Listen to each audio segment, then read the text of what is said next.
This is Ariel Marie reading Pantoum for Ayana and not a single hashtag. Look, there go a black girl, body still tethered to her head.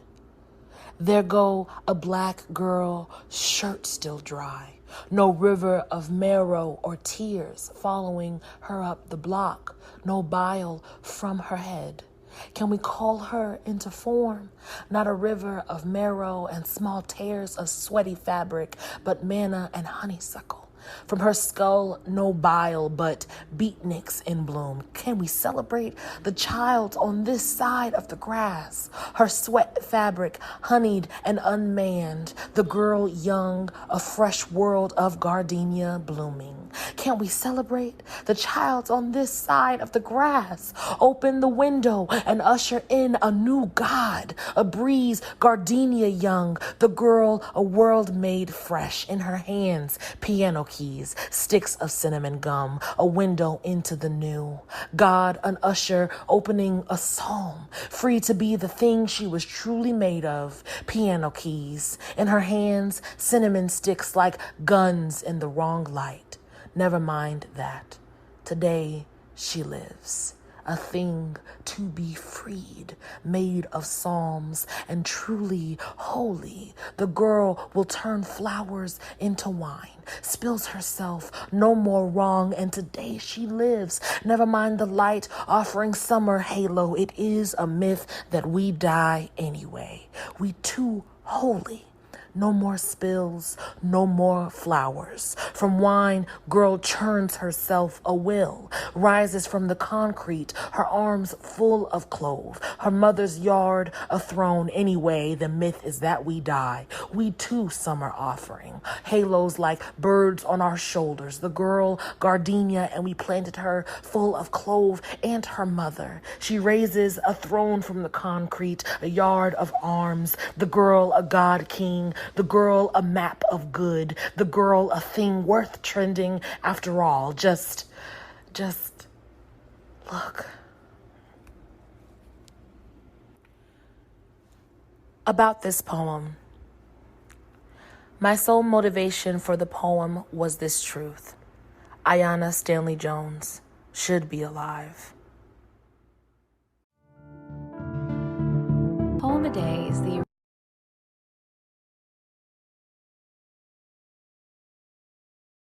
Right. We are putting the link to that incredible poem in the chat for you all. And I also want to invite you to introduce yourselves. As many of you are already doing, the chat is a place where you will be able to interact with our presenters today and also one another. I do also want to let you know that we have closed captioning streaming. You can turn that on by selecting the closed captioning button at the bottom of your Zoom screen. If you have any technical issues today, any trouble with audio or with Zoom, please feel free to send myself, Ashley Klein-Jimenez, or my colleague Tori Vandelin a private message, and we will do our best to help. And Tori, if you would go to the next slide, I really want to welcome you all to this web conference today on centering Black survivors in the fight for health equity and violence prevention. As I said, my name is Ashley Klein-Jimenez, and I'm with Valor US and Prevent Connect. And Prevent Connect is just thrilled and honored to be co-hosting this web conference with our partners and friends at the National Resource Center on Domestic Violence and the National Sexual Violence Resource Center. And I'd like to introduce you all to Casey Keene with NRCDV and Jennifer Grove with NSVRC. And Casey and Jen, before you introduce us to the presenters and why we're really here today, I would love if you would just share a little bit about the Back to Basics report that this web conference was sort of born out of. So I'd love to bring Casey and Jen on to talk a little bit about that. Sure. Hopefully you can hear me. Hi, everyone. I'm Jen Grove, Prevention Director at the National Sexual Violence Resource Center. Honored to be here and introducing this topic today, as well as our wonderful presenters. So in 2020, which feels like a really long time ago now, the National Sexual Violence Resource Center received what was known as COVID supplement funding from the Centers for Disease Control and Prevention. With this funding, we were asked to enhance work that we were already doing and currently doing by creating resources and trainings and media to address the most pressing COVID-19 related violence issues, including sexual violence and intimate partner violence. So knowing this, we knew right away that we wanted to reach out to our partners at the National Resource Center on Domestic Violence. We truly value the relationship and the history that we have with them. And we also really value their approach to this work. And we wanted to work collaboratively to create a resource that looked across the intersections of sexual violence and intimate partner violence, and that highlighted health disparities and inequities that create barriers to services and also increase risk factors for violence, particularly in light of what we were seeing with COVID-19.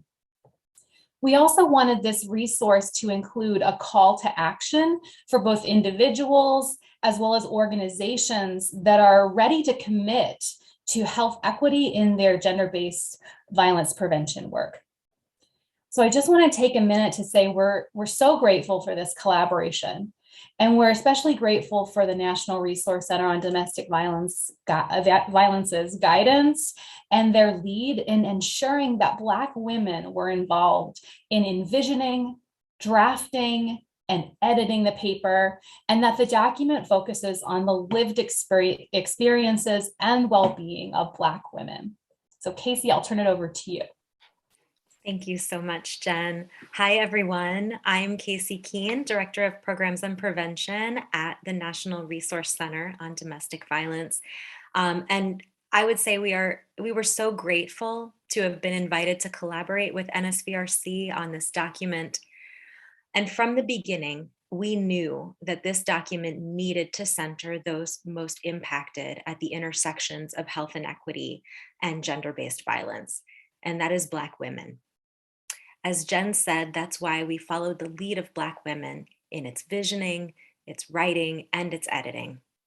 So I would like to specifically acknowledge and thank Patty Bronco, NRCDV's Senior Technical Assistance and Resource Specialist, and Arlene Vassell, NRCDV's Vice President of Programs, Prevention, and Social Change, for their invaluable leadership in guiding this work. Additionally, at NRCDV, we are invested in language justice and recognize language access as an important practice in dismantling white supremacy and anti-Blackness.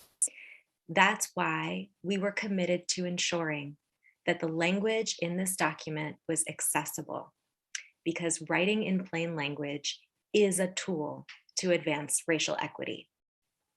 Once it was drafted, the feedback we received from Black women, survivors, and advocates with lived experience at this intersection took this paper to a whole new level.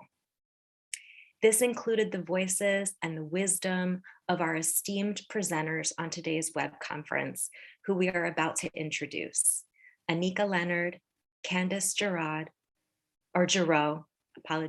Jacqueline Miller, and Tanji Reese. This entire process has been a tremendous learning experience, and the final product is as important and as valuable to us as the process we engaged in to get here. We are both humbled and proud to share it with the field and to continue learning together. So now we're honored to introduce our speakers. First, I'll introduce Anika Leonard, CEO of Priceless Insight.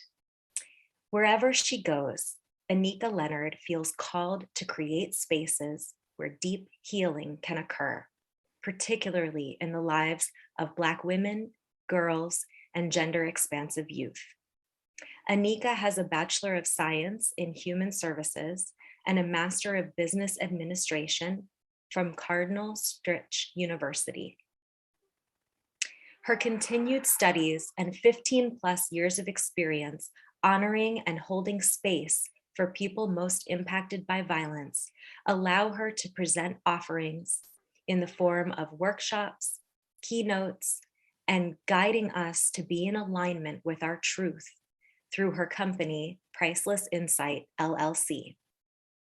Anika has developed a unique, culturally specific curriculum for Black youth that cultivates their self-awareness, leadership, and wellness to bring about deep, radical, and cultural solutions to ending violence. Jen? Yes, and I am honored to introduce Tanji Reese. Tanji is a Detroit native, creative, preventionist, and founder of 1124, a program dedicated to reimagining prevention through a lens of liberation and community.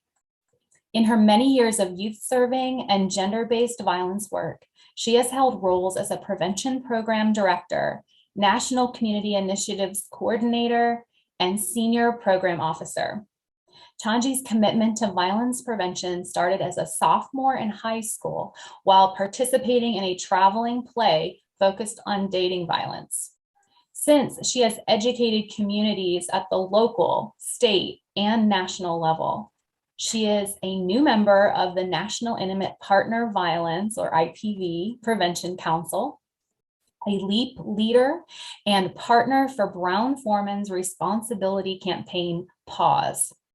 When she is not working to prevent violence, Tanji enjoys reading, yoga, and spending time with loved ones.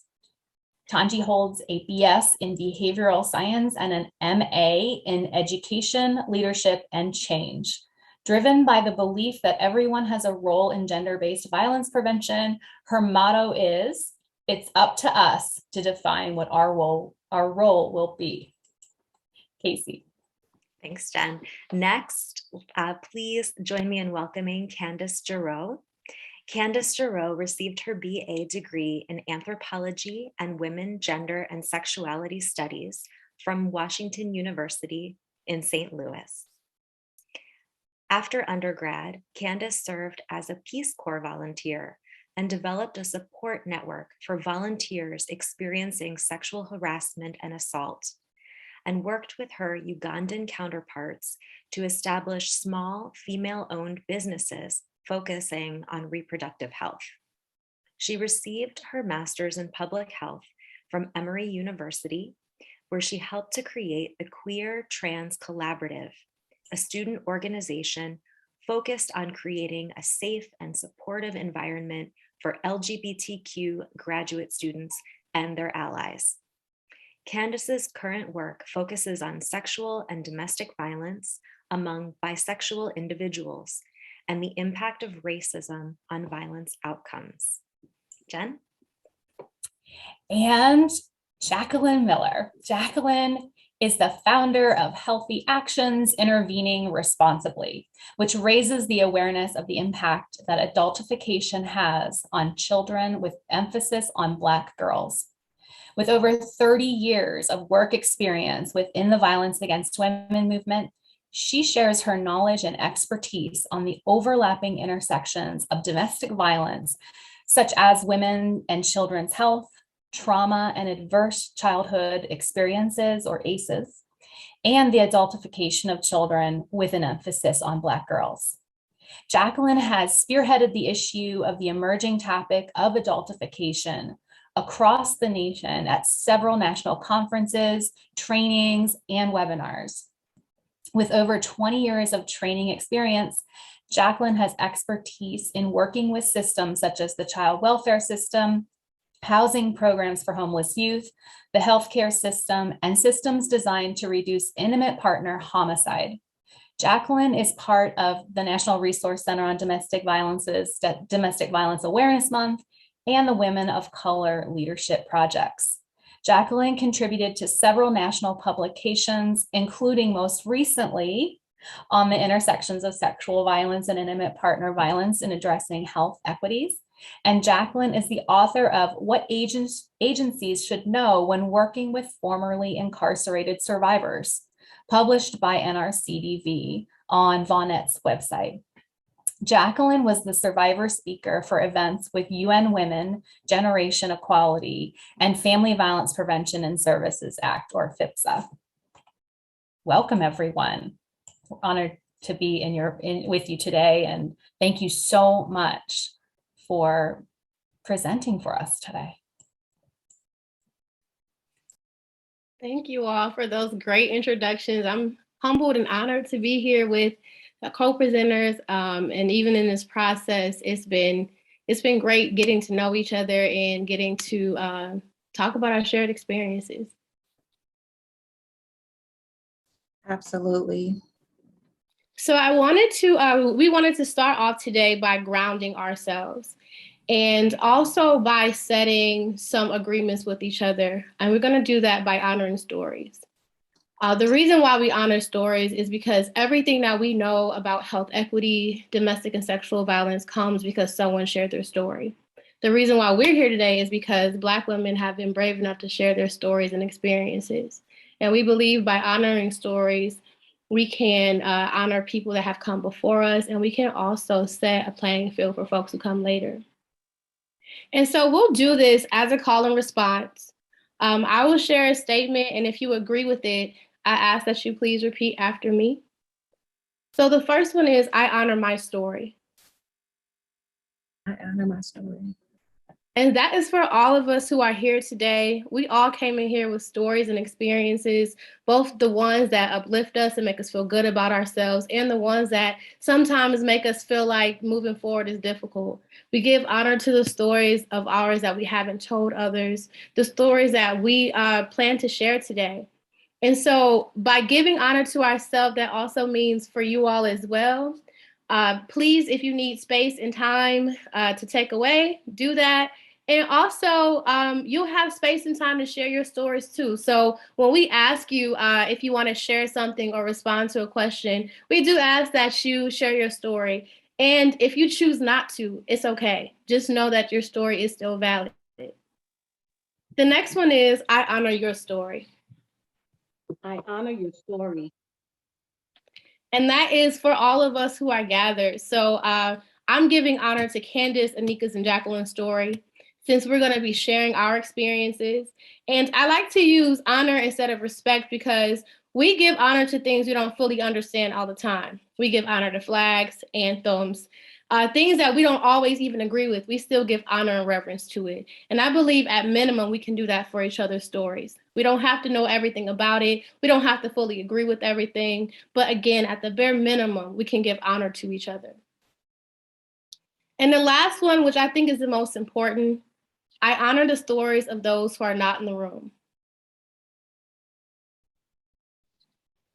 And that is for people who have come before us, with people who have shared their stories and have not been believed, survivors who never got the opportunity to share their stories, young people who have experiences that they don't even know are relationship abuse and sexual violence. We give honor to women who have experienced violence within healthcare systems. We give honor to Henrietta Lacks. We give honor to Recy Taylor. We give honor to the folks that in our own lives have come before us. So with that, I like to give honor to my grandmothers, who are the reason why I'm here, who were the first ones to tell me about body autonomy and how to make choices about my own body. I again would love to give honor to Candace, Anika, and Jacqueline's stories. I like to give this honor to stories of Audre Lorde and Pat Parker, who fought tremendously in this movement and had their own medical issues and still continue to show up every day for us. So I want to give honor to them and invite them in this space.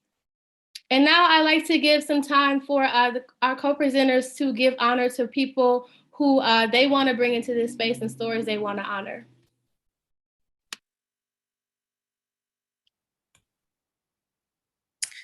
So I can go first. I would like to bring my mother into this space. She is just the strongest person I know. She sacrificed everything for her family and taught me what it means to work really hard about something that you care about. So I'm really just ecstatic to be here and happy to bring her into this space. I'd also like to bring my mother into this space, who is an absolutely amazing woman, mother, example. I'd like to also bring into this space my aunt, who was so committed to the wellness and well-being care of women, and her recently transitioning to be with the ancestors.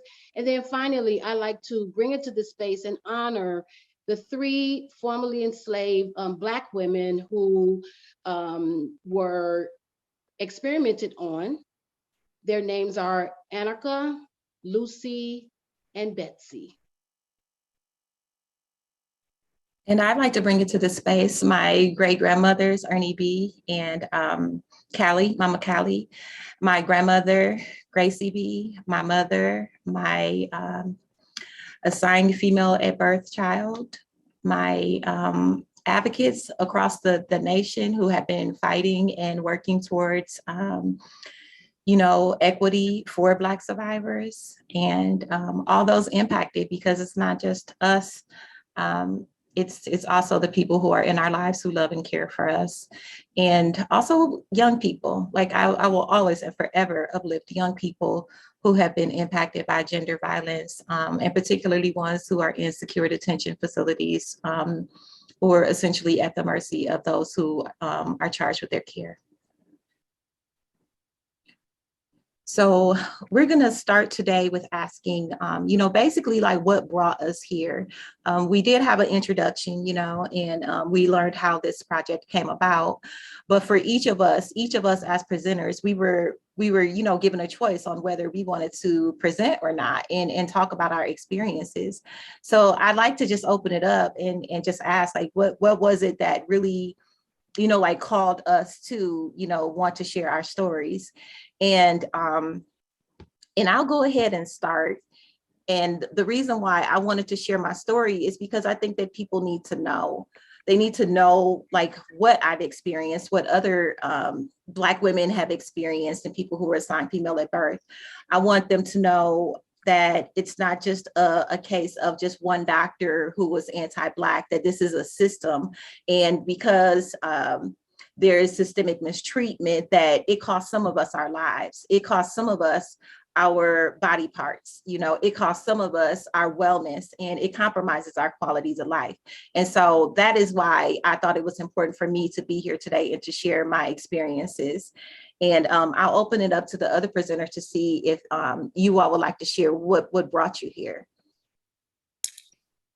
So I'm here today because of the love and patience of a whole host of people. I struggled a lot with being on this panel. I didn't feel like I had anything to say that would be worthwhile or helpful to anyone else. But as a survivor of child sexual abuse, rape as an adult, and domestic violence, I remind myself that I bring my insight to this work. And as a queer Black woman moving through this world, my experiences inform the work that I do, and I'm here because my voice matters. I am here because this topic is so important. As I've done work in this area for many, many years, that was already mentioned in my bio, to be amongst my peers, my friends, my sis, hey sis, here today is an honor. It really is. And so what also brings me here is, as I've been doing work across the nation, I see the importance of coming together to address these issues that we've been addressing all along. Black women have been saying it all along. So what you're going to hear today from us, we have been saying it. So what's making the difference today is there is space created intentionally to bring this issue forth, to advance the issue of health equity. I'll just say 2 other quick things. In the publication, as I was one of the reviewers and contributors, one of the lines says, advocates in the movement to end gender-based violence have much to learn from this work. And what I say, based on my lived and work experiences, the movement has much to learn, as not everyone in the movement is actually an advocate.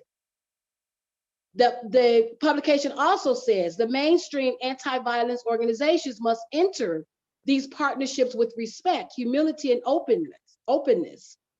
It must be willing to support the ways that may be unfamiliar. And this is a part I love. So I'm going to share a lot of the love that I have for the publication, is that we must be willing to order off the menu or discard the menu altogether.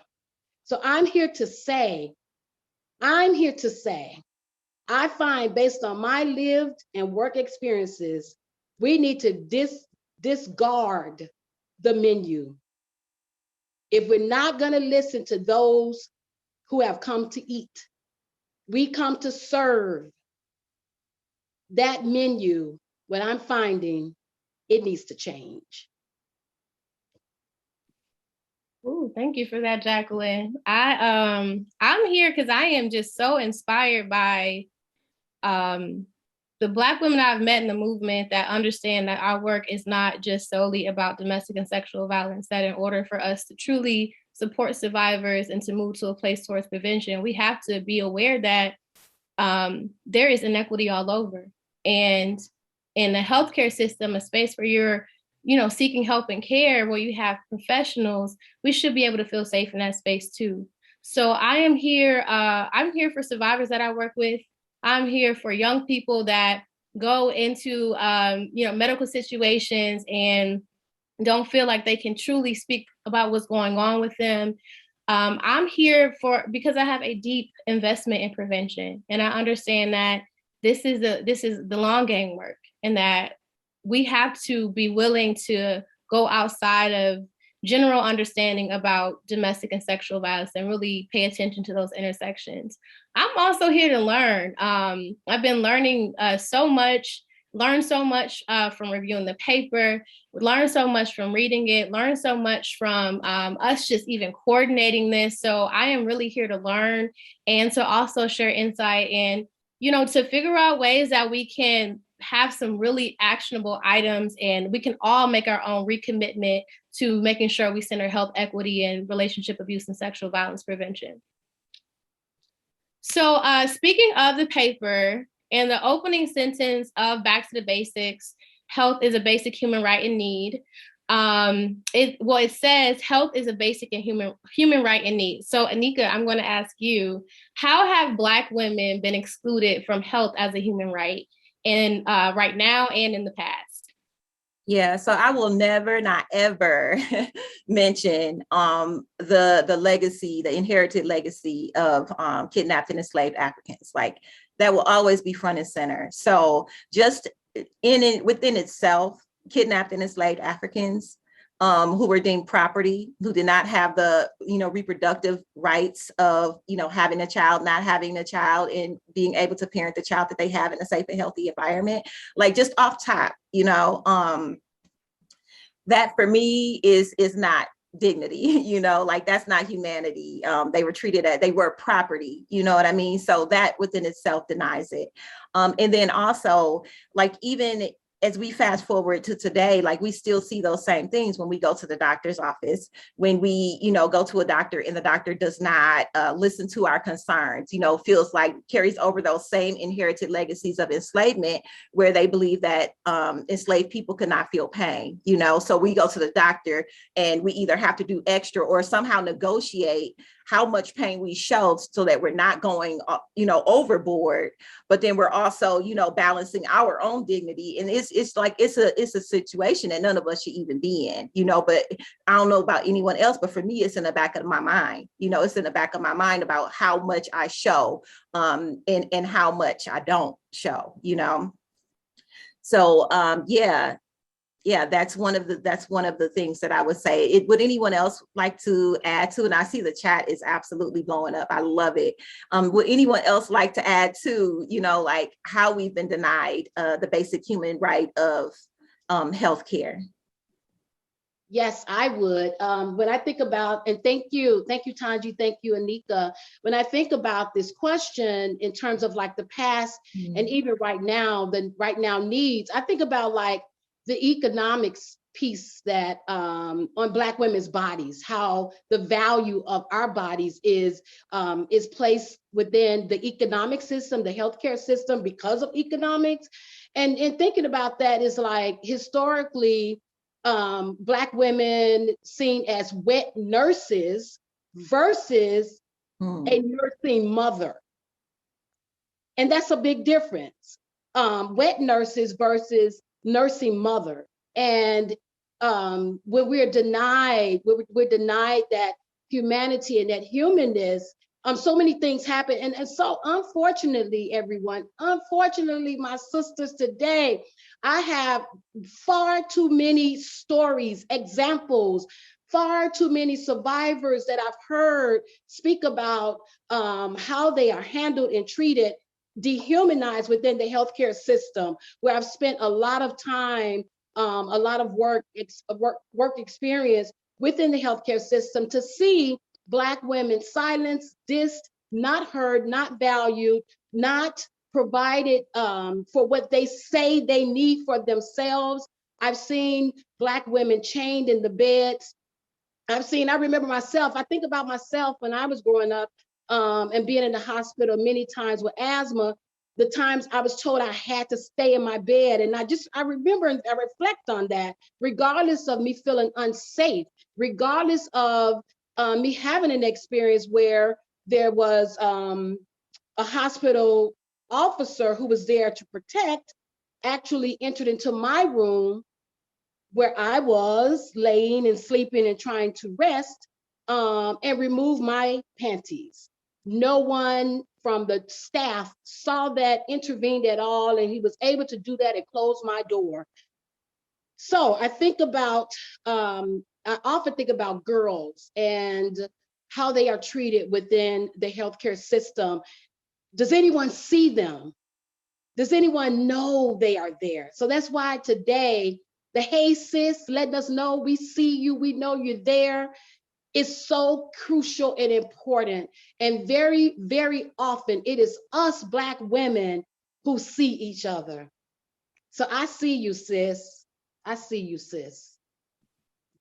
Thank you for sharing that, Jacqueline, and sharing that experience. You know, it's even with you saying that too, like being able to see each other, I think about generational trauma and messages that have been passed down too. A lot of even our experiences and understanding about autonomy and our rights within the healthcare system many times can come from our moms and our grandmas and our aunties and people who show us how to navigate systems. And historically, we've been learning how to navigate systems.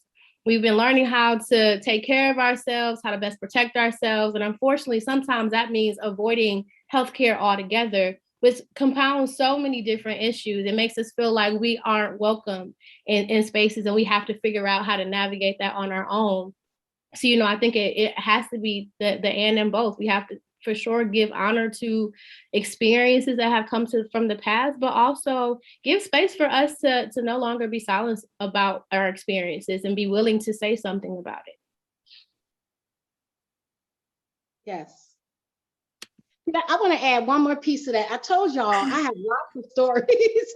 Go ahead, sis.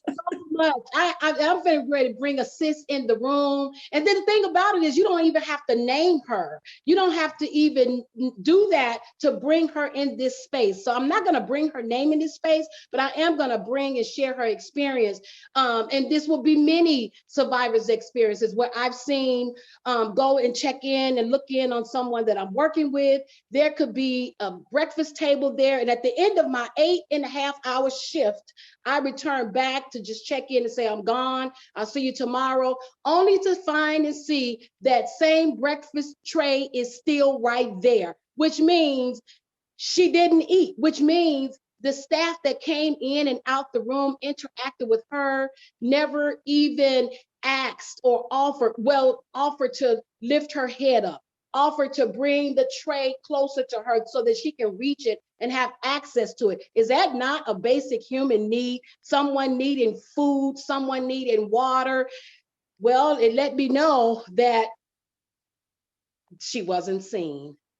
She wasn't seen. However, people came in and out to do what they needed to do on her body, but did not offer her the basics, what we call human needs, the humanity part. I just had to put that in there, y'all. That's a basic human need.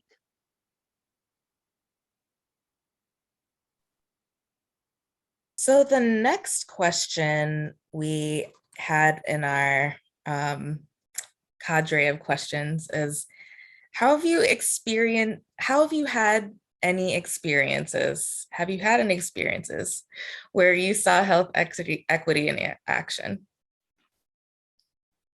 And I can actually start with this one. So I live in a neighborhood of Southwest Atlanta that's about 88% Black, and Black voters on my side of town are systematically ignored when it comes to decision-making in the city. And last year was an election year for the city, but it was an off year for state and national races, so voter turnout was pretty low. Leading up to Election Day, a coalition of Black female community-based organizers created a campaign to strengthen community engagement and break the cycle of only paying attention to Black and Brown people during election cycles. So they had a variety of get out the vote activities and invited all of the candidates, including candidates for mayor, city council, and school board, to events where community members could learn about what those positions actually do and listen to what candidates actually said. But most importantly, it was an opportunity for us to ask the candidates how they would support our community, our specific community, in the coming years. And it was just amazing to see the work of those community organizers holding future elected officials accountable and speaking to the issues of the community, building power within our community and paving the way for sustained engagement over time. Well, how I saw inequity, health inequities, in addition to the one I just shared, I know someone who had surgery cut in 4 directions on their abdomen and was told it would take 6 weeks to recover. This wasn't childbirth, by the way. She reported to her physician that she was having difficulties walking and speech with her speech patterns. The response to her was that no one else had ever complained after this physician had performed these surgeries for over the past 25 years, and no one else had ever had such a complaint. Well, she learned a year later that she should have been offered occupational and cognitive rehabilitation and therapy. She was not offered any of those. To this day, which is 8 years later, she is still recovering cognitively and has slight challenges of walking up and down stairs without the overuse and extensive use of compensation of her arm. And the challenges with that she had to find out on her own and basically do the research on how to recover and how to heal herself, is a prime example of how Black women are ignored very, very often within the healthcare system, which leads to further health inequities.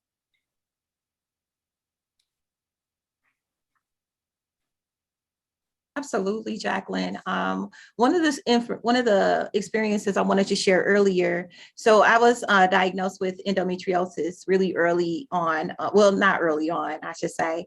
Actually, from the time I was 12 to the time I was in my early 20s, I would be, a regular face in the ER because I would be in extreme pain. The doctors would always dismiss me as having an STD or something along that nature. And that would be the end of it. And so in my 20s is when I got an official diagnosis and ended up having surgery. And then after that surgery, 3 months later, I had an additional surgery where I had lost my right ovary and right fallopian tube. And after that, the second surgery, I was referred to a world-renowned specialist for endometriosis in Milwaukee, Wisconsin. And this guy told me that he would not give me any pain pills because he thought that I would sell them. And that if I were, and I said, well, what am I supposed to do? You know, because sometimes the pain is just unbearable and you need something, right? And his response to me was, call me when you're in pain and I'll let you know if you're in enough pain in order for me to give you some medicine. And I thought to myself, I should have my nephew come up here and tear this stuff up. Like, I was pissed. Like, in the amount of, like as a survivor, because like even before that, you know, my doctor was already treating me in a way that made me question my self-worth, that made me like, you know, like brought back all of this shame and all of these other things. And so for this, you know, world-renowned specialist to come at me like that, it took me a little while to recover mentally and emotionally, you know what I mean? Not even counting physically. And so to like, you know, go to the question around like, you know, health equity, like when have we seen it in action? So fast forward, I'm still dealing with the impact of endometriosis on my life and doctors and their anti-Blackness and, you know, the medical industrial complex on my neck. I'm still dealing with all of that. And now it is 2019 and I am experiencing some, you know, like lots and lots of pain. My doctor before this wasn't listening to me. She couldn't find my surgery notes. She wanted to operate on me without even having my surgery notes. And I was just like, that doesn't make sense to me. Like, you're not, you know, the math isn't mathing, you know? And so I dismissed her. I advocated for myself. I'm like, no, you are not cutting on me. I don't trust you at this point, you know, in our journey. So I got rid of her and it took me from June till October to find a new doctor. In the meantime, the endometriosis morphed into adenomyosis, pelvic floor dysfunction, and interstitial cystitis. So I have 4 conditions, all causing chronic pain and all causing chronic fatigue. I could not work, I could not walk, I could barely do it. I could barely think, you know. I can't tell you how often I contemplated suicide. At any given point, I could have overdosed on pain pills because that is how much pain I was in. Refusing to go to the doctor because I know how they treat you there, right? At one point I had to go to the doctor. Like I absolutely had to. I'm like, something has got to give, you know? So I went to the doctor and I was met with a sister. And this sister gave me Vicodin. She gave me Toradol. She gave me love, respect. She listened to me, dignity, you know, like restored my dignity, you know, in meeting my immediate need, which was the pain, right? Because yes, I was drug seeking. And they always like to say that, like, I feel like you're drug seeking. Yes, I'm drug seeking at this point in life. Yes, I need the drugs to help balance this pain out so that I can figure out what to do next, or so I can get to this next stage of my healing. And so, yeah, long story short, this doctor, she gave me what I needed. She listened to me, she heard me. And this was before the diagnosis. And so later I found out I had all of that stuff going on. And so, yeah, it makes sense for me. It made sense for me to, you know, not be thinking clearly. It made sense for me to be in all of that pain because I'm like, how could I be in this much pain and even be alive? Like, how is this even possible? But that was that one time that I had a real good experience in the ER, that one time. And I hope that at least, I will hope that we will all have an experience where we are seen, felt, and heard, you know, and doctors are meeting our immediate need while also, you know, planning for how we can, you know, continue on our wellness and healing journey. But unfortunately, we don't all have that. We don't all have that. But that one time I did. And it was a sister. Yeah, I was, when we were talking about this, I was thinking of if I ever had. It took me a minute really to think about personally. And like similar to you, Anika, when I was in college, my iron was really low. And I remember going to see a doctor and talking, like going to urgent care and talking to him about what's going on. It was an older white man. And I was just trying to explain to him what was happening. And I said, my mom said, can you check my iron? He was like, I don't think you need your iron check. I said, no. I can't go back to my mom and say I didn't get it checked and she told me, so I need you to check my iron. He ended up leaving, and the next day I had a phone call from them, and they told me that my hemoglobin was really low and I had to go to the emergency room right now. They were like, "Did you pass out?" And I was like, "What are you talking about? I didn't pass out." Get to the emergency room, and my hemoglobin was at a 5, so it's dangerously low. So they started, as soon as they saw that, immediately started rushing me back. At the time, I was 17, so I wasn't taken to the adult side. I was taken to the children's side. So they really didn't know what to do with me because they assumed that I was like an adult. But because I was 17, I was not legally an adult. It was a lot they could not do because my parents weren't there.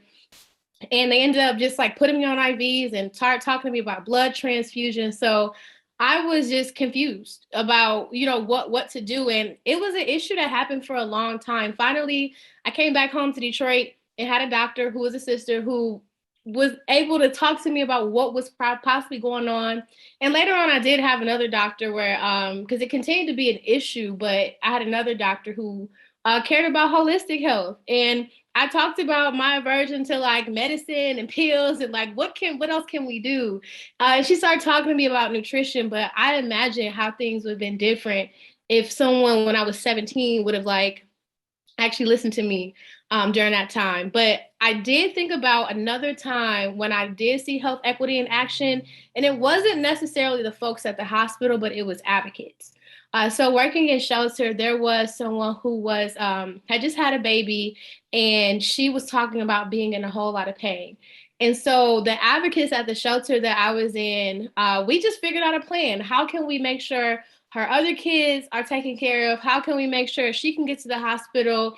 I ended up going to the hospital with her and sat with her. Like, do you need me to be in the room with you? What do you need me to say? I'm, holding the baby, playing with the baby. And come to find out, it was, she was having a lot of back pain just from like the beds, but also because of just carrying the baby too.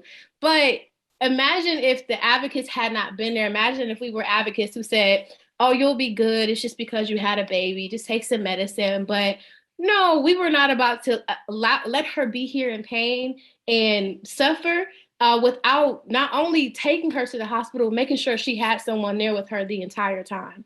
So that is for me what health equity looks like in action. Is not just relying on the medical care system, because we know that is not going to always get the results that we want. We need to really create a community of care with people. And like you said, something that not only includes the medical parts of it and the statistics and the numbers, but something that includes empathy and care. So I'll ask that the next question, who do you all think is responsible for ensuring that health equity exists? That's really my answer. I believe that we are all responsible. I believe it takes a community of people. It takes advocates. It takes medical professional, public health experts. It takes policymakers. It takes anyone who is contributing to any of these inequities, anyone who's contributing to oppressive systems. It takes all of us having that awareness. And I think it also takes us speaking up and sharing our experiences and being honest about the experience we've had. I was reading Sister Outsider recently, and I've heard Your Silence Will Not Protect You so many times from Audre Lorde, but I just really read where it came from recently. And she's talking about learning that she had cancer and said that life is just way too short for us to be silent. We will not feel better. Things will not change if we are silent and expect changes to just be created. We won't be protected by not saying anything or by feeling like we don't have the authority to speak up about our bodies or even to offer support to someone else. So that is who I think is responsible. Who all do you all think is responsible for health equity? Well, I think like you, Tanji. Thank you very much for that. I am responsible. I am conscious and I am aware. And what I did is I am thinking about, or what I'm doing is thinking about the word responsible. Looking at the definition of it, which is my focus, that I'm going to focus on right now. Like health equity is like this really big and hot topic. As I define responsibility, which is having an obligation to do something or having control over or care for someone as part of one's job or role. Now, that's the piece that I really took some time to think about. Until those who understand that responsibility is part of their role by understanding themselves first to continue their work, take on the responsibility of their role by first understanding themselves first and knowing who they are, we will and must continue to prepare new and oncoming generations to take their health into their own hands. It is very clear to me that is a must, and that is what has to be done based on what we are seeing and experiencing within the system as Black women. Hey sis clearly means to me that I see you, I recognize your humanness. I am aware of the historical economic value that your body has been seeing. Hey sis, our ancestors, I think so much about our ancestors and that our ancestors continue to take responsibility for me and who we are and the oncoming generations. It's just like taking responsibility means showing up to be held accountable. Now, there's so much, like a lot of work that is happening across our entire nation. And we see the lessons learned, the community lessons learned. I've seen and read so much of that. But here's the thing, I have seen very few reports and studies on lessons learned when it comes to accountability. I've seen very few reports, studies, publications, outcomes as it relates to accountability. So what I see is people love the power, love the position, love the shine, love the glory, but don't embrace and accept the accountability that comes with responsibility. There's accountability with responsibility. It's both and that is very, very necessary that I see in terms of whose role it is. But I'm just gonna keep shouting it, as I heard someone say before, a sister shouted to the rooftop. We must first know ourselves. Those that's in the system and being responsible is knowing yourself, which means checking yourself, doing some self-evaluation, some self-reflection to identify for yourself the areas of your biases and where you aren't doing that critical self-reflection and the harm that is causing to Black women and their health and our well-being. So I would agree with what you both have said so far, that we all have a responsibility to assure health equity. And I spend a lot of my time thinking about and working to achieve health equity at the population level. And I was reading a white paper from the WHO, World Health Organization, about social determinants of health and the importance of building power with marginalized groups. And it just really resonated with me. I'm going to quote it. The primary responsibility for protecting and enhancing health equity rests in the first instance with national governments.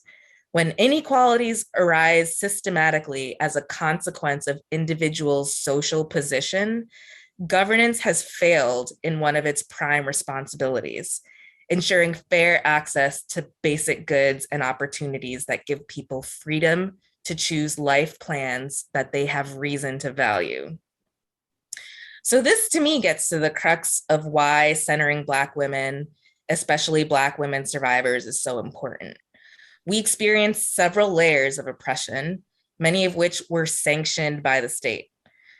While things like mutual aid are important and valuable parts of our current ecosystem to support each other, these don't negate the fact that unjust laws and policies need to be extinguished and replaced with just laws and policies. Those policies and laws should focus on where the wrongs have been done and seek to remedy those past injustices.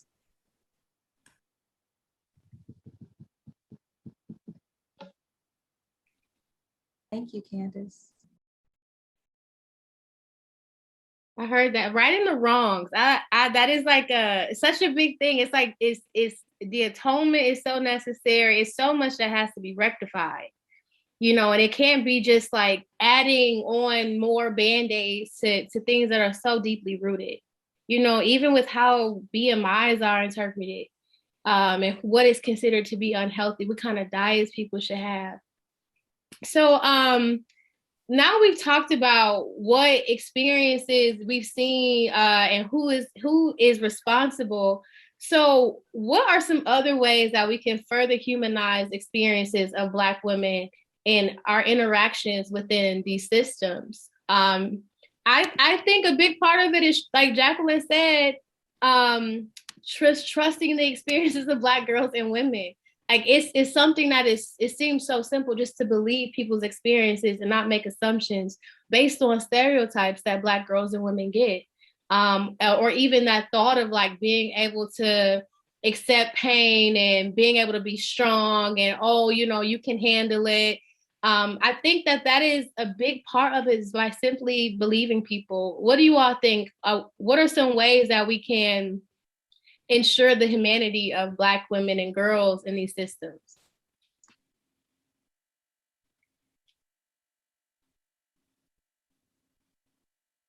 Ooh, I need oh yeah, I saw that. Thank you. This always on my back. So I'll just say real quickly that I love the idea of accountability, because I don't understand why I have to lose a body part. You know, like, why do I literally have to lose a piece of myself and no one's held accountable? I'm a survivor, and why do I have anxiety when I go to the doctor? Like, my mental wellness is at stake when I go to the doctor, in addition to the physical. So I want some real accountability. I want some real training. I want some real training for nurses and doctors, you know, some updated training, because from my understanding, like they get their, you know, whatever it is that they do, they take their Hippocratic oath, and then like that's pretty much the end. No, you need to go back. Just like we have certain recertifications and things of that nature. Like, I think there needs to be some recertifications and some real intense training on how bruises show up for Black women and Black people, you know, like how trauma symptoms show up, like and the integration of all of those things, the intersections of all of those things. I think that there needs to be some serious work done within our healthcare systems and within our coalitions, within our service providers, within our lives, just in general, on how you know, we basically show up differently, because the way that things are happening now is so unacceptable. It's so unacceptable. So I'm gonna round that out with, I'm mad I had to lose a body part. And that's kind of it. I think people need to be like, there needs to be some repercussions, some accountability. Yes, absolutely. And what I've seen, thank you for that, Anika. What I've seen, having done a lot of work within the healthcare system, is how what they tend to do to prepare for JCAHO coming, getting ready, putting out the posters, making sure we have the proper forms in place. So that tells me that somebody's role and responsibility is to make sure things are in place for when the governmental systems come in to do an audit, or to make sure that we have all the things that are properly done. But what I've also seen, while seeing the intensive preparations being done, I've also seen that once the box is checked and we're good to go, JCAHO has approved it and all is well, we have our protocols in place, our policy is in place, we have the language in the policy, everything's fine, our T's are crossed and our I's are dotted. But it is us, it is me, it is my sis that sees how everything goes back to the way it was, goes back to normal, which once again, no accountability. And it's so, what I've seen, it's so easy to just pass a Black woman off. I saw a few people in the chat block saying they've stopped going to the doctor. I saw someone quote Malcolm X that the Black woman is the most disrespected. It's the most disrespected. So if we know that, as we know that, even within the system knows that, then that's where our intentions should be set. Our intentions should be framed, that we be intentional about how we're going to respond, that we are going to listen. And with that, there should come some greater accountabilities, given that we know who's marginalized, we know who's the most vulnerable, and we know who's the most disrespected. However, we don't place our focus there. That's where some accountability needs to be held with resources to back it up. Not just listen, but let's put some action of resources behind it. Put the resources in the hand of a Black woman. And when you do that, guess what? It's going to improve things and systems and life for everybody. Everyone will benefit when we put it in the hands of a Black woman. Absolutely. Snaps to that. Drop the mic. So I'm going to tell you a story, and it involves sexual violence. I'm just going to let you know that in advance. So this one time when I was a Peace Corps volunteer, I got E. coli in my vagina due to a very sad run-in between my Diva Cup and a pit latrine floor. And even though I told my Peace Corps doctor what happened, and cultures showed that I had profuse growth of E. coli, they assumed that I was just having lots of risky sex. And instead of treating me for my actual problem, they treated me for a whole host of STDs. After 6 months of trying to get my doctors to treat my actual problem, I reported what was happening to Peace Corps headquarters and told them that they'd have to send me somewhere else to get medical treatment. And headquarters said, like, you have to see one more doctor before we'll let you go anywhere else. So I was like, okay, fine, I'll see another doctor. And they send me to the best doctor in Uganda. And he also just implied that I was just too promiscuous and had STDs. So when I demanded that he at least give me an exam, he raped me in the presence of 2 nurses. And a few weeks later, the Peace Corps finally agreed to send me to South Africa, where I was treated for E. coli. But that, along with the injuries from my sexual assault, resulted in permanent nerve damage, meaning that I'll live with chronic pain for the rest of my life. And after that experience, Peace Corps assigned me to see a therapist. But after 2 sessions, she was like, you just have too much time on your hands to think about what happened, and there's nothing actually wrong with you. So I say all of this so we can think about what should happen in interactions between anyone, and especially in the systems that govern us. Systems should recognize that we're experts on our own bodies. We're not hypersexual objects to be taken advantage of. And we're not just statistics, but individuals who are unique with our own stories, and we should be treated as such. We deserve to access care without fear of violence.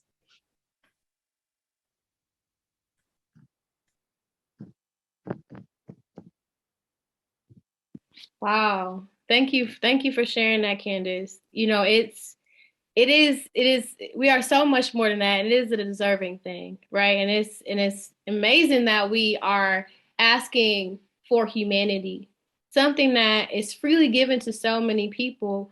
And, you know, it's amazing that we have to fight this hard for ourselves too. And, you know, I see a lot of people talking about even it being part of the Peace Corps, right? So a part of an organization that is meant to help and serve and support people, and not even taking care of their own people, right? I think something should also be said to those of us who work in the movement who don't get to prioritize our own health care over movement work sometimes too. Sometimes we have to make a choice between our own health and the health and support and safety of survivors.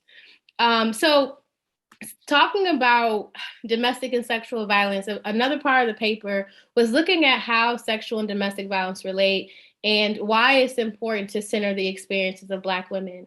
And I think just here right now today, we've heard that, right? We've heard countless stories, not just from the panelists, but also in the chat box of so many people, so many Black women that have had unfavorable experiences. So talking about domestic and sexual violence specifically, I think that they relate because so many survivors of domestic violence also experience sexual abuse. We understand those root causes of domestic and sexual violence being about power and control and who has power and who should, and even the stereotypes that we get as Black women. And I do believe it's important for us to be able to get that care that we need before during violence happening to us and after. I think about survivors of sexual violence who go straight to the police, go straight to the hospital, and maybe in their area or their town or their city, there's no advocate available to be there with them. So they're expected to not only navigate the experiences of being assaulted, but also have to navigate the healthcare system at the same time. Maybe not aware of how to say, I don't know, that's uncomfortable, or don't feel like saying it. So it can be such an experience that takes away so much power even after experiencing violence too. So for all of us, for the panel, what are some ways that domestic and sexual violence relate? And why, as we've been talking, why is it so important to center the experiences of Black women? So I kind of alluded to it earlier, but I haven't spoken to the consent piece of it, like particularly informed consent. Listen, I see the head nods and the informed consent of it all, right? And particularly like with Western medicine, with all of the stereotypes, with all of the power plays, that, like to me, when I go to the doctor, it's a constant power struggle. Or it's like all of these digs or all of these, insinuations or about who I am. And so that started as early when I was 16. I remember going to the doctor, and I had a sister for a doctor who was not healing centered or trauma informed. And I remember her asking me and speaking to me in a way that really had me questioning my worth. And at one point I had to say, I'm a survivor of childhood sexual assault, right?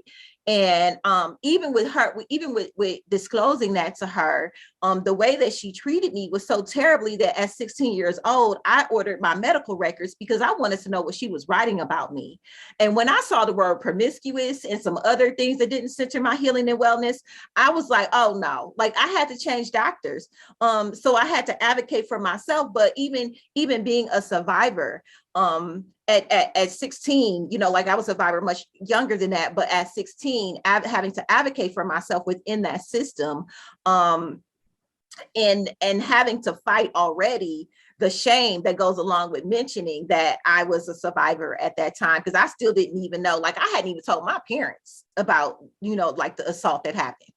I saw their response to somebody else, and I was like, I'm good. I'll pray later. I want justice. For real, that's what I thought. And so I think that, my experiences of, witnessing violence in the home, and then going to the doctor and not being fully informed about what my options were, or not being heard and listened to me, that's feeling real, victim blaming, rape culture, you don't really know what all your options are, but people have already decided what your options are for you. And that is based on and informed by stereotypes and this hypersexuality for Black women and all of these other things, going back to, them not even thinking to to check me for endometriosis, it was always pelvic pain, Black girl, says promiscuous in chart, we gonna say STD, you know? And once again, the fact that I've lost, and I said body parts in my earlier statement, but I lost my uterus. I lost my ability to have children. I didn't want to lose, you know, my ability to have children, but it's gone now because someone decided that their viewpoint of me and who I was as a person trumped their Hippocratic oath to make sure that I was well taken care of in their presence, you know? So, yeah, those are two things that are a couple things that I wanted to mention around that.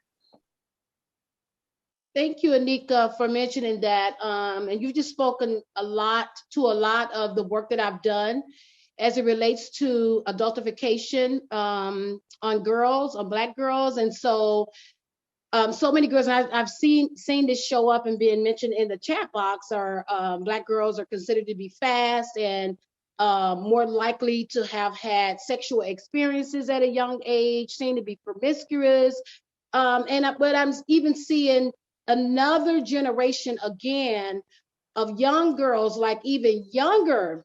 The studies were saying 5 at the beginning, but it's actually much younger than that. There are some nurses that I've had conversations with that talked about and admitted to and opened up and had a conversation with me that newborn baby girls, Black girls that's in the NICU, the very first hour of their birth are seen to be strong. If just based on the fact of them lifting their head or turning their head or being able to grasp a finger, already that child is seen to be adult-like, is seen to be strong. And sometimes even nurses admitted and said, oh, this is a strong little something, she's strong. And they admitted that that newborn is not likely to get the care, attention, even the nurturing, the cuddling that other babies are likely to get, just based on the fact that she's Black and she's strong. And also what I've been seeing too in the schools as it relates to the pandemic that we're dealing with, a lot of teachers have reached out and asked for guidance and technical assistance centered around this, where a kindergarten, the first day of school, was already considered to be in trouble and sent to the principal's office based on the fact that she wanted to share a cookie with her friend who said they were still hungry. She got out of her seat, went to her friend, took half of the cookie, removed her mask, and went to hug her and show her some love. Talking about showing love, even our young girls right now are punished, are harsh punishments on them as well, just simply for being children. And so, Anika, you talked a lot about, like, what even came to my thoughts is the absence of protection, how we aren't protected. There is no protection. And the same standards that's expected of Black women is expected of Black girls. And they are not seen to be innocent nor benefit from having a childhood. As Nelson Mandela said, there is no greater revelation about society other than how it treats its children.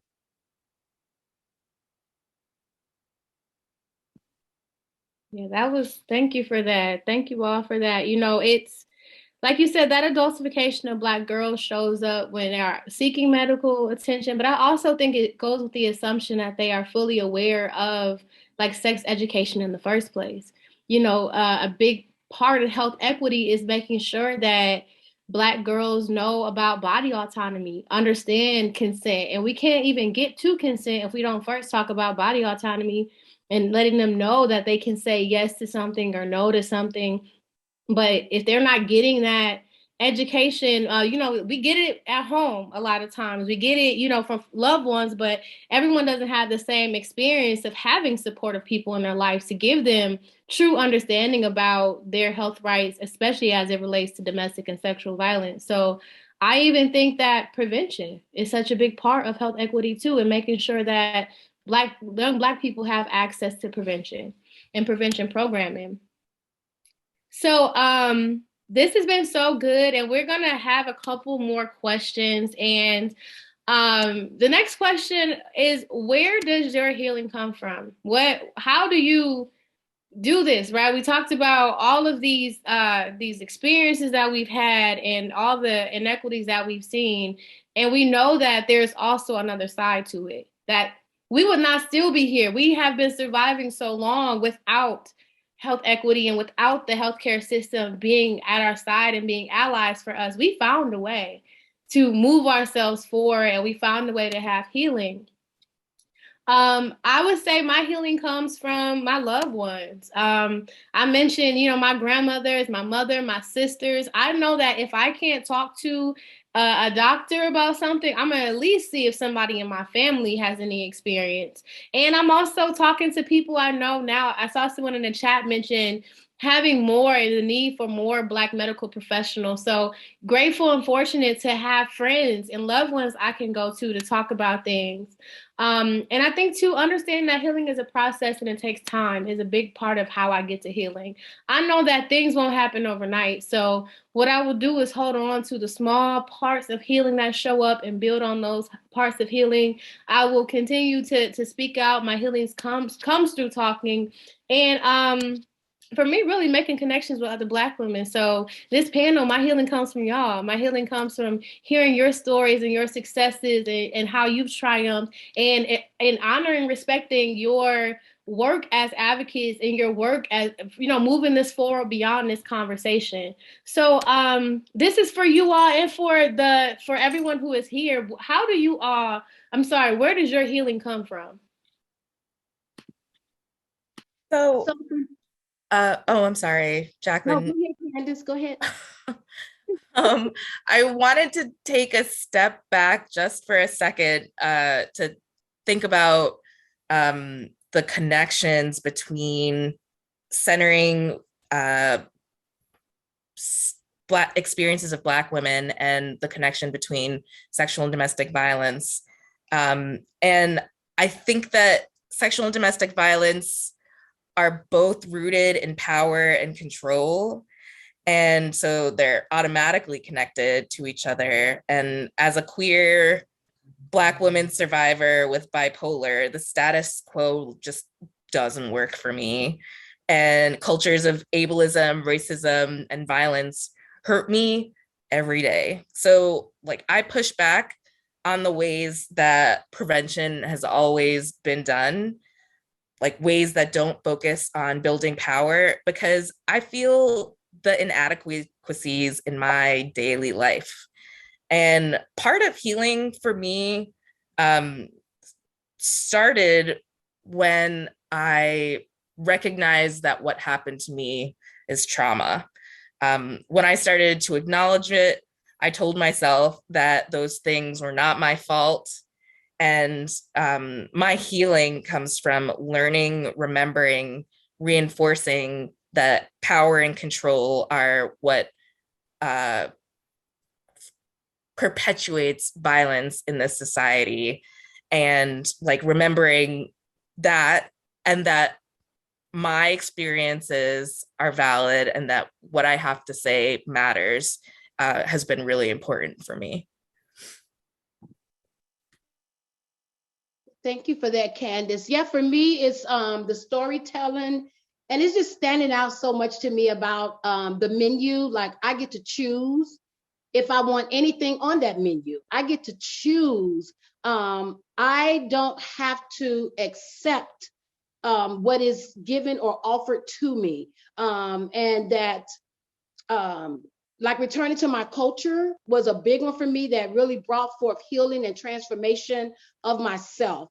And simple, for me is simple. Head wraps is what really, really, really, it did something so powerful and amazing to me as I look at the cultural values and look at the values of even my grandmother. I reflect on so many things that she talked about and the wisdom that she had. In terms of if any of you familiar with the pot liquor, you get some pot liquor and in 3 days you're up. That's what I'm talking about. That kind of wisdom. Yeah, that pot liquor, honey. And I'm telling you, and then, and just like the wisdom and the love, I think that was mentioned so many times, the love that was included, and just seeing my sisters. I mean, there could be times that I'm stressed out or I'm overwhelmed with anything. But I tell you, I connect to a Black woman, I'm going to be good. I connect to my sis, I'm going to be good. I'm telling you right here, even as we've been, as Tanya said earlier, getting to learn each other and connecting with each other, it's been this circle right here. So therefore, my tribe is what has really brought forth healing. It's what really just speaks to me about myself, me being allowed to be myself.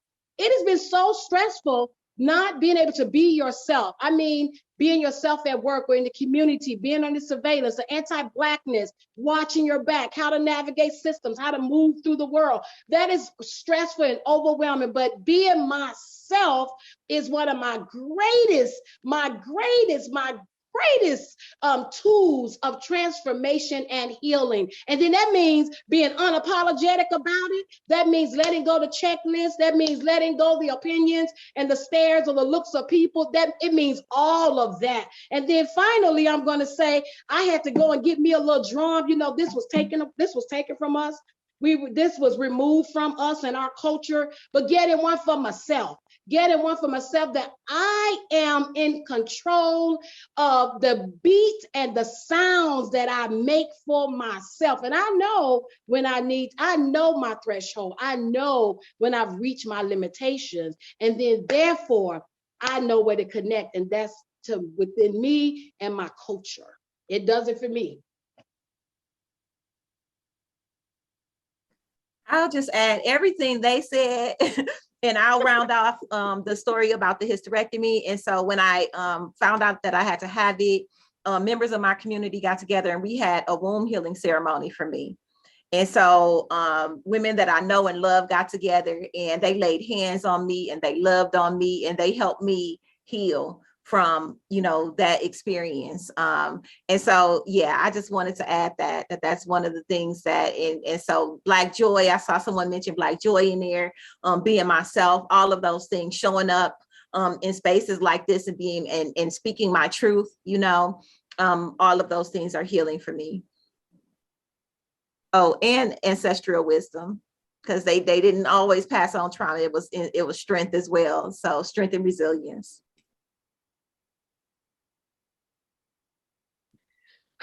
That is beautiful. And I'm so happy to see even some of the things that came in these sister circles. Yes, the ancestors. You said laying hands on someone. The powerful parts of laying hands on people is some of that work that cannot be on paper. You know, that we rely so much on a written word and so much on what we need to have in books, but it's some things that have been passed along through us and with us that I hope that we don't start to lose. I hope that we can still give honor to those things. I hope we can still find ways to include culture into the work that we're doing. And so the last question that we had is about a call to action and what that final call to action would be. For me, it is, again, to believe the experiences of Black girls and women and to include social liberation into our work. We can't solely say, well, you know, this person, they did everything right, so they should be able to just have a life of freedom. They should be able to feel liberation if they followed all the rules and done everything, and everything should be okay. But we know that's not true. We know that there are still people who are well-meaning maybe, but still carry a lot of biases within them that make it difficult for people to navigate their systems and their support and services. Other call to action too, if you are not doing work for young Black people within your community and you are not centering the experiences of young Black people into your prevention work and your advocacy work, then you are behind the game, especially in this time of the pandemic when so many of our young people are in their homes and outside of school. We have to be willing to go the extra mile in effort. So that is my call to action, is go the extra mile in effort, because Black women are doing it every single day. Black women are overextending ourselves every single day. And that means folks who are inside of the movement and who are doing this work and working hard, but also our loved ones are still doing this work every single day. So if we can extend ourselves and we can push ourselves forward, I believe we all can do it, because that is what's needed and what's necessary. So that's my call to action. For all of you, what is your call to action? Well, my call to action, I ditto everything that you said, so I'm not going to repeat any of it. But one I would have for people who are in positions of power in the prevention and intervention sectors, I want you all to remove the barriers for people, for organizations, for companies like mine to come in and do prevention work with young people. Like, remove the barriers. I have the experience, I have the knowledge, but there's something in that grant that says that I am somehow not qualified to come in and be the provider to implement my curriculum. You know, like, remove the barriers. So that's my long and short of it, because we don't have much time at this point, but that's the long and short of it. Remove the barriers that prevent us from reaching our communities and doing the work that we do so well. Yes, thank you for that. Oh my goodness, thank you for that, Anika. That is one of the reasons why I haven't sought funding for my program, is because of the barriers and then being told what you can say and what you can't say. So guess what I do? I just fund myself. I fund it on my own, going to schools, conducting trainings, webinars, paying for the platforms on my own, because I don't want to be controlled, and I don't want to be, I've gone through control for so much that I have not been allowed to decide for myself. And then the last thing is as we're making space, continue to make space and bring others in with us. I brought a survivor with me today, and I have a clip, just like 3 sentences of a spoken word piece, her name, and she allowed me to share who she is, Mahogany the Misfit.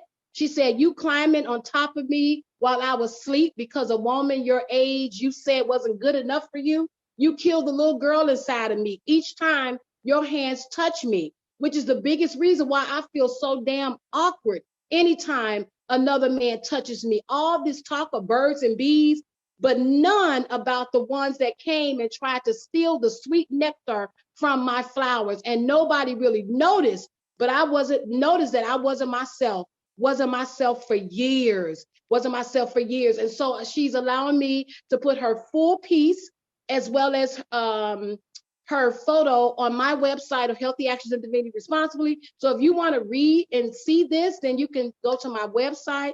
You can also go to my Facebook page and read this entire piece. So making space, more space for another woman, her story can be heard.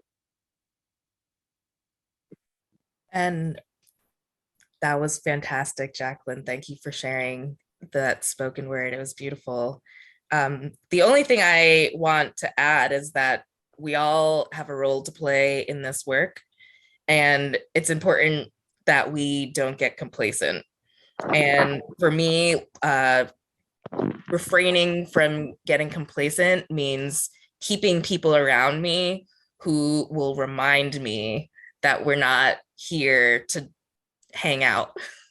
Like, it's not about maintaining the status quo. We are here to make a difference. So thank you. Yeah. Beautiful. So to close this out and to close out this circle in space, we want to revisit honoring stories. So if you agree with this and you have been in agreement with us with honoring stories, we ask that you repeat after me with these statements. The first is, I honor my story. I honor my story. I honor your story. I honor your story. I honor the stories of those who are not in the room. I honor the stories of those who are not in the room. Thank you. Thank you all so much. Thank you. Thank you, everyone, for being here.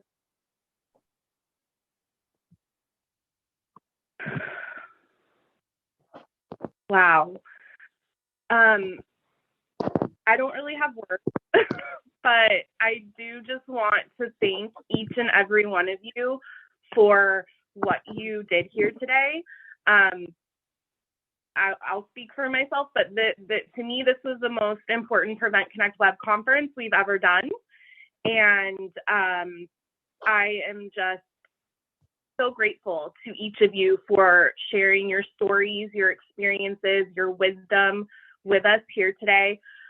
We put up this slide because Anika, Candace, Jacqueline, and Tonji have shared their contact information. I'm also going to put a link if you want to download this, so you have that. And again, just thank you all so much. Thank you to our ASL and Spanish interpreters, to our captioners. Thank you to every single one of you in this audience. I have never seen a chat in a Prevent Connect web conference like today's.